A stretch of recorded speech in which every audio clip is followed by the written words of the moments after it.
Near, near, near, near, near, rip a hole in the sun. Welcome to Cum Paude. Why would you cum soft when you can cum louder? Yeah. Hello, hello, hello. We're here again, the fourth Paw Day in 3 days, playoff week 15. The brackets are finalized. Scooter gave us a nice, long, drawn out, fun way of picking his opponent, chopping people off the list as the day went on, and finally settled on seed number 8, Pat, Beth's Healthy Twin. So we've got a 1 seed versus an 8 seed facing off. Scooter is projected to win, as we would anticipate. We mentioned throughout this week that Scooter puts up typically 140 points per game. He is projected for 136 points in this opening round, while Beth's Healthy Twins is projected for 116. No buys this week, so teams are putting up their full squads, their best squads, maybe some flex decisions based on matchups this week. But it's a 1v8, so that's what we would expect. Scooter went ahead and picked Pat and see if he can knock him off. We got Lamar Jackson against Kyler Murray, two very similar quarterbacks in height and ability. So we'll see how that one goes. Kyler's actually been playing pretty well, but playing against New England, who seems to show up sometimes, and we'll see if that continues. Then we've got the running back rooms with Saquon, these nuts, Barkley, who just seems to be running over everybody and putting up a large amount of points, 18 and a half by himself projection, along with James Conner, who, again, can put up points, can put up duds, but keeping him in there. Scooter's going with the 4 running back set, which is pretty exciting. Rico Dowdle in Dallas, who took over the helm there, getting lots of carries, lots of receptions, and James Cook, who had a down week last week. Josh Allen did everything himself, so probably going to be a bounce back week there from James Cook. Again, getting the receptions, getting the rushing yards. It's been a great player for the Bird May Do Talon goals all year long. On the flip side, Joe Mixon, Rachaad White going at it. This team is deploying the 2 running back set, 2 tight end set, and 3 wide receivers. Now, the strength coming from Joe Mixon, of course, is having a great year there in Houston, should continue to do so against Miami. Rachaad White in Tampa Bay, getting some extra carries maybe now, depending on how that Bucky Irving injury tends to go. Jalen Waddle had a great game last week. Tua has been playing very well there in Miami. So good opportunity for receptions and yardage. And then Puka Nacua, just really the main player here on this team that can put up astronomical numbers. Some may say even Jamar Chase style numbers with the amount of receptions that this guy gets. The Rams are clearly looking at him as the wide receiver 1. So good opportunity there. And then, the dual tight end, Mark Andrews, Jonnu Smith. Jonnu has been playing well in Miami as well, getting a lot of looks, some resurgence in that career. And Mark Andrews seems to be a little touchdown dependent, but he's been getting the looks as we've seen in previous years. So started out the season slow, but definitely got back together with Lamar, hooking up for touchdowns as they go. Really good matchup, exciting. I guess we should probably talk about the receiver side on Scooter, Zay Flowers and Justin Jefferson. Obviously got that hookup with Lamar with Zay Flowers. Zay is a reception machine. Good matchup against the Giants, so should see Zay flourish. And then Justin Jefferson is Justin Jefferson. Monday Night Football, division rivalry game against Chicago. We'll see if that Chicago team shows up or not, but Justin Jefferson is who he is, so we can anticipate quite a few points there. Defensively, Ravens against the Giants, good matchup there. Good matchup for the first round of the playoffs. Chargers getting Tampa Bay. That could go any which way or not there at home. Sunday afternoon football in LA. LA tends to show up sometimes, but they can also give up a lot of points too. So edge is definitely to the Ravens there from a defensive standpoint. Scooter favored by 20. We used to do Nick picks when we had Nickelodeon there in the studio. So we're going to carry on that theme here. And we are going to say that Scooter's going to cover. Let's lock that up. Good. 20-point victory for the Scooter. Let's see who else we got here after we've got these announcements. So Pubic Medusa's had the second ability to pick an opponent, and right on cue picks the 7 seed. So 2 seed playing 7 seed. Pubic Medusa's goes and selects Doge City. Yeah, this is the Falcons offense pretty much with Doge City get running out Drake London, Darnell Mooney. Really hoping Kirk Cousins bounces back. But this is a tight matchup right now. This is basically money line football. 115.26 to 115.22. Very exciting. Medusa's going in there, in the chat, talking himself down, thinking that this is the opportunity that he's going to get ousted for the first time in 2 years, being the back-to-back champ and given an opportunity to Doge City. So maybe this was a gift to the Doge, but we've got Jalen Hurts, who is going to be tush pushing, but facing off against Pittsburgh, that could be tough. Maybe they've got an answer for the tush push. Jalen didn't look the best last week with a low yardage total, but you'd say they're probably having some locker room discussions there with A.J. Brown, try and get them involved again. But there's at least going to be one rushing touchdown with Jalen Hurts. Going against Jaden Daniels, though, surprisingly, they're about a point separated in projections, but Jaden Daniels does the long runs with the legs, not the short runs with the legs, and gets a lot of points that way, facing off at New Orleans, looking to get some good points out of Jaden Daniels coming back off that bye. And then we talk about the running back. So again, we've got two running backs, Aaron Jones and Tony Pollard. Aaron Jones continues to eat there in Minnesota as long as he's staying healthy. Tony Pollard up and down there in Tennessee. Depends on how that game goes. They're playing against Cincinnati. Cincinnati's got a decent front line. So if Tony Pollard maybe can skip out for a little bit of a swing pass, get some points that way, we'll see how that goes. And then the man, the myth, the David Montgomery, Sonic and Knuckles there is actually facing off. We got Jahmyr Gibbs on the other side. So, both of them are probably getting a touchdown. One of them might get two. That could be the difference in this game. David Montgomery loves to score touchdowns. And playing against Buffalo, we saw last week, Kyren Williams did amazing things against Buffalo's defense. So we'll see if that's going to be one of those games that's another shootout up in the 40s each team, or if it's a quiet one. I feel like it could go one of two ways. Talking about Jahmyr Gibbs, we've got Ramondre Stevenson in New England, who's had, kind of underrated our year, mainly because the Patriots are not having the best year out there. But he's been putting together solid games and has continued to be that lead back in New England. So solid point production potential there. And then, Drake London, DJ Moore, Darnell Mooney, and T. Higgins. T. Higgins a little bit forgotten last week with Jamar Chase having such a big game, but still quite the weapon in Cincinnati. Joe Burrow is going to be throwing the ball, and going up against Tennessee could be a little bit more of a stout defense, but Cincinnati needs to win.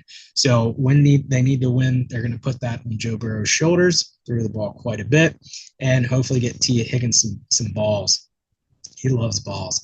Cade Otton continuing to have a great run at tight end. That was definitely a diamond in the rough. Kyle Pitts just has not been able to do it. Mentioned earlier the Atlanta Falcons team. That made a lot of sense earlier in the year when Cousins was actually playing well. You could start all three of those guys and still have good turnout, but Cade Otton has definitely been more consistent. Flip side, got Juwan Johnson there, pickup of the week after moving on from Jason Kelsey, Travis Kelsey, who knows anymore? Kelsey's Kelsey. But got Juwan Johnson, got a touchdown last week. He might be a little bit more of a struggle this week. Could be helpful. Derek Carr being out, so tends to having backup and rookie quarterbacks tend to lean on their tight ends. So that could bode well for the Medusas. And then Amari Cooper, he's really got to try to click here soon for Medusas, as well as Mike Evans, who is another consistent star for the Medusas. So close matchup, 2v7, but they're dead heat in projections. I think, just with the star power and the consistency that lives on this roster, we are going to see the Medusas eke through another round. Don't know how many more rounds they have, but I think they are going to get the win this week against Doge City.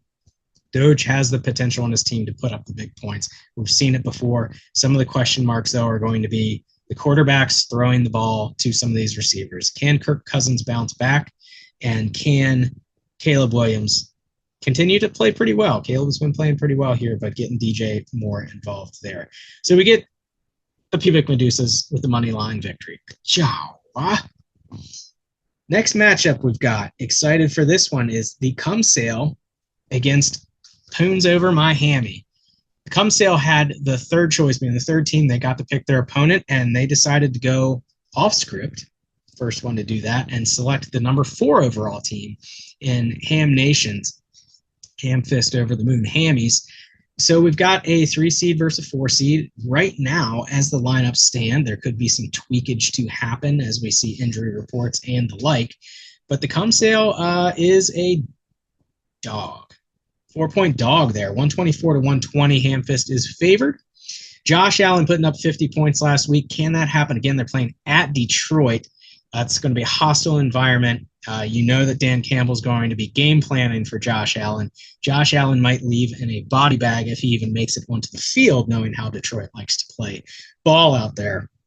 So big eyes there on Josh Allen. That was a main point of scoring for them last week in a lighter scoring round in week 14. But they did have a lot of bye week with the Washington Commanders there, having both Brian Robinson and Terry McLaurin, who are both back in the lineup. So you're really looking at some Commanders, some Chiefs, and some Chicagans playing here for the Hamfist. DeAndre Swift, who's having a decent year this year, putting up good points, looks to continue doing that. Division rival at Minnesota, and Keenan Allen, who again, Caleb Williams is starting to figure things out. Got rid of Eberflus, so their offense is doing a little bit better. You got Brian Robinson, Terry McLaurin, who when the commies score, both of those guys score. They do. So you're going to get points there. Robinson isn't going to have Eckler went to the IR, so Robinson shouldn't have too much competition as far as getting the rock. And then you go to Kansas City, Travis Kelce, newly acquired. It feels like he's getting a little bit more involved here lately, losing some touches to Noah Gray, but he's still very prominent. Seems to be lesser in the yardage, but still high reception. So try to get some half points here and there as he can. And then Isaiah Pacheco, the man that just runs wild. Out there. Give him the ball, and he's going to be high stepping, even if he doesn't mean to. He's going to be doing everything he can to get points for this team. And Tyrone Tracy, what a great story here. The New York Giants, not a good story, or the New York Giants, but Tyrone Tracy has filled in that running back role with Saquon leaving, with Devin Singletary not meeting the demand, and really jumped in and playing really well. Similar running style to Pacheco, runs very hard, and is the guy in that offense. It's always, that's what you need. You need the guy. So another 4 running back lineup here in the playoffs for the Hamfists. Looking flip sides over to the Cum sale. This team has been built fire and brimstone over the past couple of years, and they look scary. They really do. How they're only projected for 120 points is beyond me. I'd say it probably starts out with Sam Darnold, who people are still not getting on board with, even after last week with the multi-touchdown game, lots of yardage. Going against Chicago at home, Monday Night Football, projected for 21, which is a great projection for a quarterback, but Sam Darnold's throwing to some incredible targets out there, and I don't think we should sleep on him too much. So look to continue the good game from Darnold. Bijan Robinson has turned into exactly what we thought Bijan would be.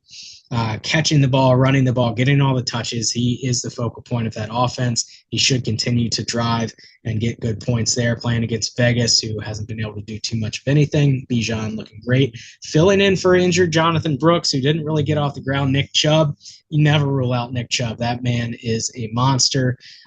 He's back. He's at it. They're going to feed him. The question is, do they get down against Kansas City, and will it be the Jameis show once again, throwing the ball and Chubb kind of getting cast out and become Jerome Ford receiving back kind of situation? Then you got Jamar Chase, Nico Collins, and Brock Bowers. That's an incredible lineup there from a reception standpoint. Brock Bowers leading all tight ends in receptions, looking to set the rookie record.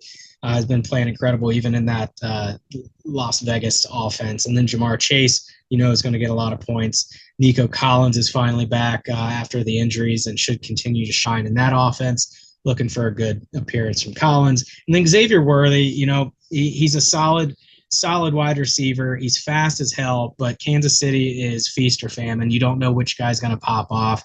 So if this is Xavier's week, then that is just going to be icing on the cake for the Cum sales. If not, you just got to hope that you're getting, 8 to 10 points out of these guys. Devontae Adams, this is, 4 wide receivers for this team. They're going to 4 wide receiver set instead of some of those other teams doing a 4 wide receiver set. And Devontae Adams has truly reconnected with Aaron Rodgers. It's getting Garrett Wilson's getting a lot of action too, but you can tell that the first look is Aaron Rodgers to Devontae Adams. Those roots go deep, and they ain't quitting each other. You know that they live together, they share a bed, and so they're throwing balls each other's way, and it's a great, great setup. So this matchup, over Miami is favored by 4. I think there is a significant amount of potential on the Cum Sales team to put up a 150 spot with some of these stud players, whereas the Ham Fists have more of the opposite effect. I feel like this team is more, you're either going to hit your mark or you're going to drop flat. So with that, we are taking the Cum Sales. Lock it in, +4, but money line. Taking it, Cum Sale to move on. Last but not least, the final matchup in the playoffs this year, in the first round, is Dame Judi Dench at Hawk Tua. This was set up naturally, just provided by the league after Cum Sale decided to choose the number 4 seed. So this is a 5 seed going against a 6 seed, neck and neck. Good matchup here. Right now, Dame Judi is favored 131 to 120, 11-point favorite, but there are some roster moves looking like could happen for Hawk Tua. He's keeping a very close eye on Breece Hall's health. Breece Hall is in the lineup right now, and keeping an eye on Kenneth Walker's health. Both running backs were ruled out last week. Probably minor injuries, but you gotta wonder if the Jets are going to trot out Breece Hall, knowing that they're probably not making the playoffs. I don't know if they've been eliminated. If they haven't, they probably should have been. But do they trot him out if he's got some kind of an injury ailment when they have Braylon Allen and Isaiah Davis? So keeping an eye on those injuries. I'd say we're going to look to see if Kenneth Walker plays. Kenneth Walker should be slotted in, but this is that team that is so deep that every decision there is a difficult one. So you would essentially be sitting Cortland Sutton or Jawan Jennings or A.J. Brown, and those are names that you'd struggle sitting. Probably Jawan Jennings would be the one, but that guy is playing incredibly well in San Francisco, replacing Brandon Ayuk. Had a great week last week, so that might be a tough decision as well. The lineup might stay put. We'll see how that goes. But again, Tua has been playing incredibly. Josh Jacobs has been playing very well. Breece Hall, has not been too flashy this year. He's still very capable, but that offense, it's just the Jets. It just struggles when it does. Cortland Sutton has got a good rapport there with Bo Nix. He's catching a lot of good balls, playing a lot of good games. Amon-Ra is a must start. A.J. Brown is a must start. Tight end in question, Dallas Goedert did go down, so we are starting Evan Ingram, who's got a questionable mark, but likely should play. Any other options would be Jatavian Sanders in Carolina, so it looks like Evan Ingram is the way to go. And then, you look at this bench, Brian Thomas Jr., who's had a great year there in Jacksonville. Michael Pittman hasn't had the year that you'd want him to, but some quarterback shakeups for sure. Anthony Richardson trying to figure things out. But I think, outside of Kenneth Walker finding his way into this lineup, probably going to stay pretty similar. And then on the flip side, Dame Judi. Brock Purdy plays well. Divisional matchup tonight, 8:15 against the Rams. That could go either one of two ways. That's either going to be a 10 to 9 matchup kind of thing, 10 to 7, or it's going to be like the Buffalo game last week where they're both in the 30s and 40s kind of thing. Let's go for the 30s and 40s kind of thing. Purdy struggles when the defense gets in his face. So this, again, could either be 20-plus points or it could be a 10-point affair, really shaking up there in Buffalo with 2 points. So Purdy could be one of those factors here in this game of a difference maker. Then we got Derrick Henry coming off the bye in New York. Alvin Kamara going to Washington. Cooper Kupp tonight against San Francisco. Tyreek Hill at Houston. Jake Ferguson coming off of that concussion protocol, got back into the game last week. This is really the weakness of this team. Tight ends making that decision. Jake Ferguson, Pat Freiermuth kind of thing. Freiermuth's been playing pretty well, but Fergalicious is going against Carolina. I think that's probably who's going to stay in the lineup and hope that he and Cooper Rush connect for, we just want 8 points out of you. That's all we want, just want 8 points. Isaac Guerrero looking like he's shaking off the little foot injury he had. Should be a go tonight. He is in the lineup right now. That could be a game time swap out. Some decisions to be made for sure. 3 players on Thursday night, so the Dame Judys could either jump out fast or fall flat and be climbing back, so that's always fun. Chase Brown, great surprise on the season. took over that lead role and just looks fantastic in Cincinnati. Continue to eat. And picked up the Commanders defense. That could be a great decision, could be a terrible decision. See how they do in New Orleans against whatever backup quarterback gets thrown their way. So, Dame Judy is done at Sunday at 1 o'clock. So that's always fun when your team is completely done. Hawk 2 has got some 8:20s Sunday night. Doesn't look like anybody's got Monday Night Football going this week. So this game will be decided Sunday. This is a tough one. You can't bet on your own team, right? It's like Marty pressing the buzzer at a UMBC game. He can't put bets on UMBC, but we're going to have to. So we got an 11-point favored against Hawk Tua. We got to take the dog in this one. 11 points is a lot in the playoffs. Hawk Tua has a very strong team. So goodbye. Hawk Tua gets the cover here. You got to have your own back. Dame Judy for the money line win. Moving on to the next line in the playoffs. I said it. Jinxed myself. We'll see how that goes. That is the playoff picture for week 1. We'll see how any lineup changes are affected. Excited we got that Thursday night football game, not only as a 49ers fan, but quite a few fantasy implications as well. So I am going to try to stay up all night and watch this game instead of fall asleep at 9 o'clock like I normally do. But hey, let's move to the next segment. We'll run through this one pretty quick. There was a request for Brian from Kevin to create the all waiver wire pickup team of 2024. So what I did is I went through and I looked at all of the waiver wire pickups, both on waiver days and free agency, to just, I think the goal here is to paint the picture that, hey, there are players out there that can improve your team if you pay attention to it, if you bid wisely, and can put together a pretty good team. So here we go. At quarterback, the 24th ranked quarterback this year in points, who hasn't even played the entire season, probably played 75% of it for this team, is Jameis Winston. He's been throwing the ball like crazy. Had a couple of great weeks. Still interception prone, but he's getting touchdowns as well. So Jameis Winston was picked up on October 25th for 23 fab by Drew Barnes, 24th quarterback, 157 points on the year. Our starting running back is Kareem Hunt, picked up on September 18th for 50 fab by Hamfish Sharton. He is our 30th overall running back with 115 points. Now, he should have been supplanted by Pacheco at this point, but still 30th running back and was a waiver wire pickup. Another running back who was a waiver wire pickup and filled a large role for a long time for the offense is Jordan Mason. Picked up on July 31st, so before the season started, $12 fab by Jerome Lordy, 32nd ranked running back on the year, 109 points. Again, same kind of situation, no longer relevant as he's gone on the IR, but put up a lot of points and contributed some wins throughout the year for that team. Third is going to be another running back, and that's Alexander Madison, picked up July 31st by yours truly for 27 fabs and then got traded later for a draft pick. He's the 35th overall running back this year with 95 points. Another running back who has been replaced at this point in the year, but put up the points. Didn't really have a huge impact for the team that he ended up going to, but was a scorer for many weeks there in Las Vegas. Now we move on to the wide receivers.